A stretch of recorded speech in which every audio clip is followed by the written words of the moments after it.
What's up? We're back with another comic book review. You can see the holographic web of Spider-Man, number 50.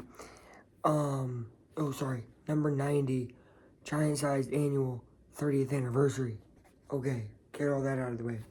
Beautiful cover. It's included with a awesome poster. Let's show that. Look at this. Awesome poster.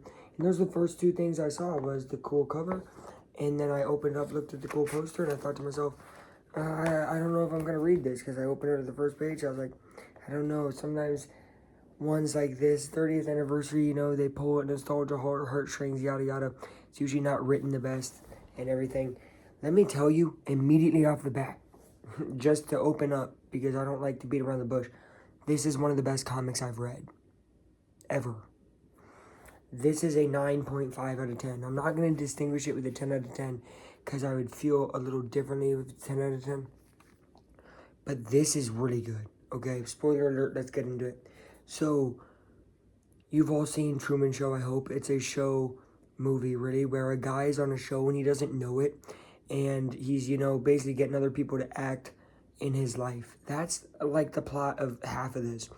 Is Spider-Man is basically getting put on a movie, but he doesn't realize because he's a little hazy. So he's fighting the enemies and it's coming too easy to him.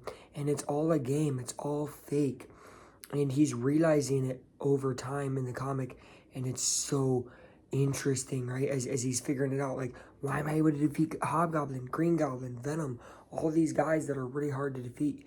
I'm able to defeat them easily. And that's when the real villain of the comic comes out. Mysterio. Mysterio's made a whole haze, a whole fake, you know, simulation basically to make it seem real. And the guy who sold him out did it because his wife died of cancer and he wanted her back. Emotional stuff. And there's a scene in the end here that I think sums up what I love about Spider-Man, right?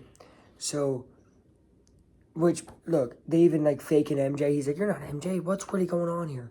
This is when he realizes, like, okay, something crazy's happening. Then, bam, Mysterio pops up. Look at this panel. I mean, just so cool. Mysterio's full of aura. Let's be real. Anyways, Mysterio's like, hey, nothing's real. Your reality's not real. It was never real. Well, you know, what is reality and everything? And he's like, hey, all your actions are inconsequential. This is why I brought you here, not to kill you or learn your precious secret identity. Why bother? Only the illusion is true. You helped me to see this, Spider-Man, the first time you cracked my helmet, right? It's in reference to the first time he faced Mysterio, right? Way back in the day, one of Spider-Man's earliest villains.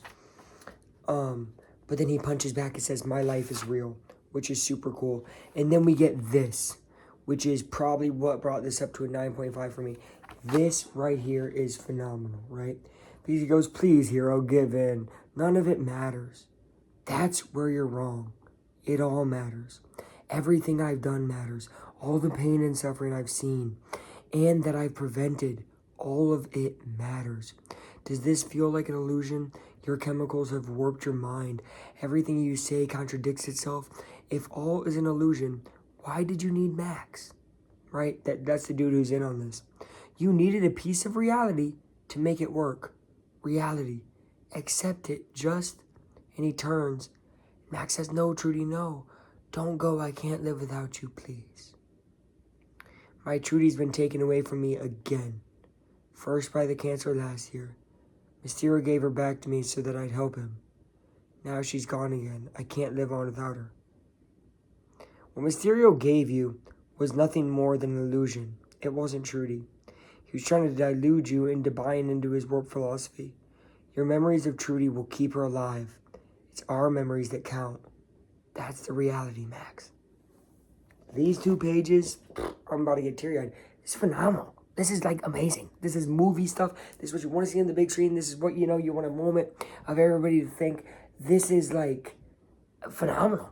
This is what it's all about. You know, you're going through thinking, okay, how are they going to end this? He's going to break the reality thing, and then he's going to beat Mysterio. But it's beat by what is reality, and that all of it matters, right?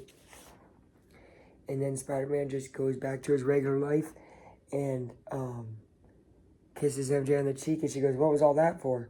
For being the girl of my dreams and for being real. It's a perspective comic. It's brilliant. At this time in my life, maybe that's why I have it a 9.5.